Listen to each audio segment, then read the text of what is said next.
Hello મિત્રો, સીતારામ. કેમ છો બધા? મજામાં? સ્વાગત છે તમારું ફરીથી એક નવા બ્લોગમાં. તો આજે પણ બ્લોગ બનાવવાનું મોડું થયું. હમણાં રોજ બ્લોગ બનાવવાનું મોડું થઈ જાય છે અને હજી કામકાજ કરી નવરી નથી. આમ જો મેહુલ કેવું કામ વધારીને વહી જાય છે. આમ જો મોજા માંસ ને એવું બધું વેરીને વૈયા જાય. આખો બેડ વિખેર કરી નાખે. જોતું એક ને વિખેર 10 વસ્તુ. પછી એમાં જે જોતું એની લઈને વૈયા જાય. પછી આમને મૂકી દે. એટલે આપણે ડેઈલી આવી જ રીતે કામ કરવાનું. પછી એમ કે તમે નવરા નથી થતા, પણ આવી જ રીતે જો કપડાં લે તો કપડામાં આવું થાય. કપડાં એક જોડ લે ને 10 જોડી કપડાં પાડે. છોકરા એવું કરે ને પપ્પા એવું કરે, બધા એવું કરે. પછી તો આપણે નવરા ક્યાંથી થાય? રોજ આવું નવું કામ વધારે કરે અને એકલા આપણે કામ કરવાનું હોય. જો આમાં ધમુભાઈ જો આ કપડાં ફેંકી દીધા. છોકરા એમ કરે, પપ્પા એમ કરે. અને અત્યારે રસોઈ કરી નાખી છે અને કામ કરવાનું થોડુંક મોડું થઈ ગયું છે. તો અત્યારે મેં બનાવી છે ગુવારનું શાક ને રોટલી. તો રોટલી જાય બનાવીને મૂકી દીધી છે ને અમારા ધાર્મિકભાઈ જો કેરી સુધારી દે છે ને આમ જો ધાર્મિકભાઈ કેરી સુધારે છે ને શાક ને રોટલી થઈ ગયું છે. તો જમવા બેસે તો કેરી સુધારવાનું મોડું થઈ ગયું. તો ધાર્મિકે હું કેરી સુધારી દઉં એમ. તો ચાલો ધાર્મિકભાઈ કેરી સુધારી નાખે પછી આપણે બેસી જાય જમવા. અને અમારા ઓમભાઈ હજી અંદર છે. એને હજી પથારી નથી પડી. બહાર સૂતો હતો ને તો મેં કીધું અંદર સુઈ ઊભો થા. તે ભાઈ અમારા પથારી લઈને અંદર આમ જો કેવો આમ જો તો પથારી અહીં પાથરી છે. 12 વાગ્યા તો હજી પથારીમાં છે ભાઈ, જાગ્યા છે હજી. તો સારું ચાલો આપણે ઓમભાઈ બધા જમી લઈએ. ઓમભાઈને નાસ્તો જમવાનું બધું ભેગું છે આજે એવું છે. તો ચાલો બધા જમવા ગુવાનું શાક ને રોટલી. કેમ ધમુભાઈ? અત્યારે બહાર જવું હતું. બહાર જવા માટે હું રેડી હતી. ધાર્મિકભાઈ વ્યા ગયા મેચ રમવા. અત્યારે આવ્યો તો મેં કીધું ચાલ આપણે બહાર જાય. તમારા ધાર્મિકભાઈ કે થાકી ગયું છે તો બહાર જવાનું કેન્સલ રાખ્યું છે. અને મારા મૈત્રીબેન ને સ્વરાબેન બી આવી ગયા છે અને ઓમ શિવા જ નથી આવ્યા. અને ધાર્મિકભાઈ અમારા જો આવીને મેચ જોવે છે. મેચ જોવે છે કે મૂવી જોવે છે? મૂવી જોવે છે જો ધાર્મિકભાઈ.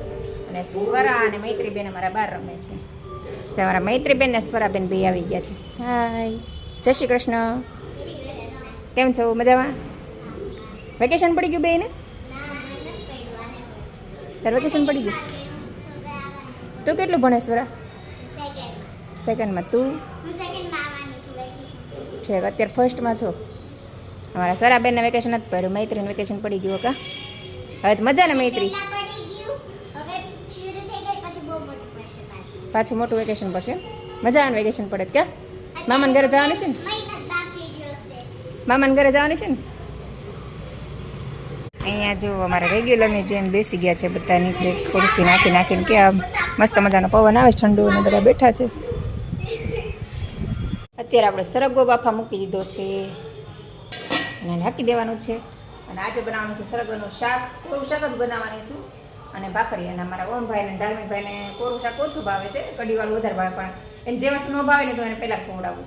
કેમ કે ગમે તે આપણે બહાર ગયા હોય તો છોકરા હેરાન કરે ખાલી ખોટા. એટલે જેનો ભાવે ને ખાતા શીખવાડવું જ પડે.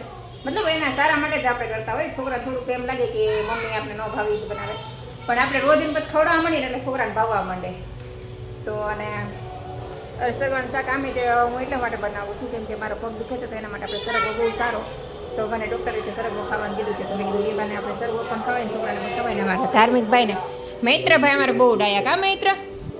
કેવો શાંતિથી અમારા ધાર્મિક યાર બેઠો જો મૂવી જોવે છે. જો મૂવી આવે છે, ક્રિકેટનું જ મૂવી આવે છે, ક્રિકેટને લગતું જ તે. હા, મૈત્રભાઈ જોવે છે. મૈત્ર મજા આવે ને?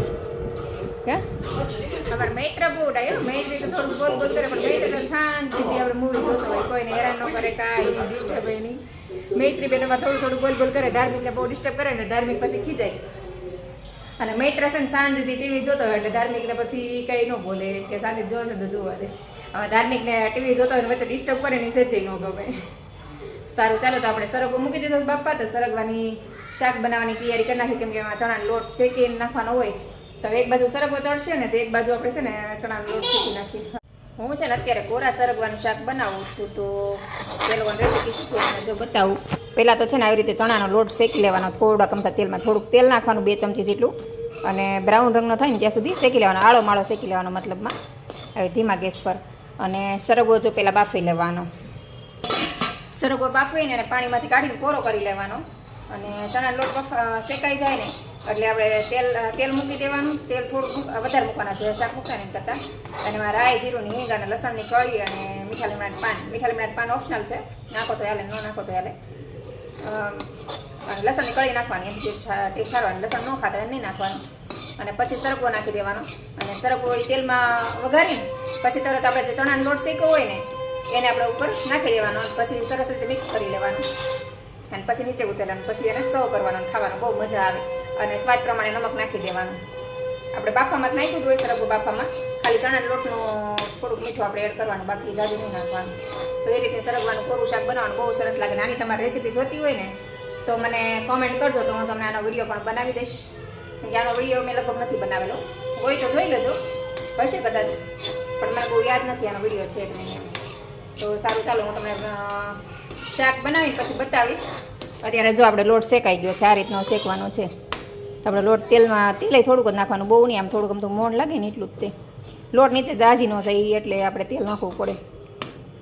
તો શાક બની જાય ને પછી હું તમને બતાવીશ કેવું લાગે એમ. ઓકે, તો આપણે સરગવાનું કોરું શાક બને નાખ્યું, જો તમને બતાવી દઉં. જો આવું સરગવાનું કોરું શાક થાય, અને સરગવાનું કોરું શાક તો મને તો બહુ જ ભાવે. અને મારા માસી રહે છે ભાવનગર, એ તો સરગવાનું કોરું શાક બહુ જ મસ્ત બનાવે. હું ગમે ત્યારે સરગવાનું શાક બનાવું, હું મારા માસીને બહુ જ મિસ કરું. જો કે મારા માસી છે જ, પણ ભાવનગર જાઉં ને ત્યારે સરગવાની સિઝન હોય એવું થાય, અને મારે દિવાળી જવાનું હોય.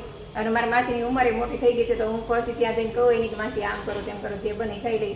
અને આમે તો જમાઈ રોકાવાનું હોય, નાઇટમાં ગયા હોય તો કલાકમાં આપણે નીકળી જવાનું હોય મળીને. તો મારા માસી છે ને, એક મારા માસીનું ફેવરેટ મારું ગુવારનું શાક, એક આખા સરગવાનું શાક છે, અને એક ચણામઠ. એ 3 વસ્તુ તો મારા માસીના હાથની મને બહુ જ ભાવે. મને આમ છે ને દાઢમાં રહી ગઈ છે કે મારા માસીના હાથમાં ખાવ તો મને મજા જ આવી જાય. બહુ એટલે બહુ ટેસ્ટી બનાવે. હું ગમે એટલી કોશિશ કરું ને તો એના જેવો ટેસ્ટ મારાથી તો આવતો જ નથી. બનાવું સેમ એ જ રીતથી, પણ તોય મારાથી એવું નથી બનતું. તો મારા માસીને હું જ્યારે પણ બનાવું ત્યારે બહુ મિસ કરું. અને જોકે હું નાની મોટી મારા માસી સાથે જ થઈ છું. મારા માસી જ મને ભાવનગર રહે છે ને, એ માસી મારા સૌથી મોટા માસી છે. મમ્મીની 3 બહેનો છે, તો મારા સૌથી મોટા માસી છે ને એને જ મને નાની મોટી કરી છે. મમ્મીની પરિસ્થિતિ વીક હતી, મારા પપ્પા તો તમને બધાને ખબર જ છે કે પહેલેથી નથી એમ. તો મારા માસીએ તે મને ત્યાં રાખી, મોટી કરી, ભણાવી, બધું ત્યાં જ મેં ભાવનગર જ કર્યું છે. તો ચાલો હવે આપણે ભાખરી બનાવી નાખીએ. અત્યારે ઓલરેડી 7:15 થઈ ગયા છે. જો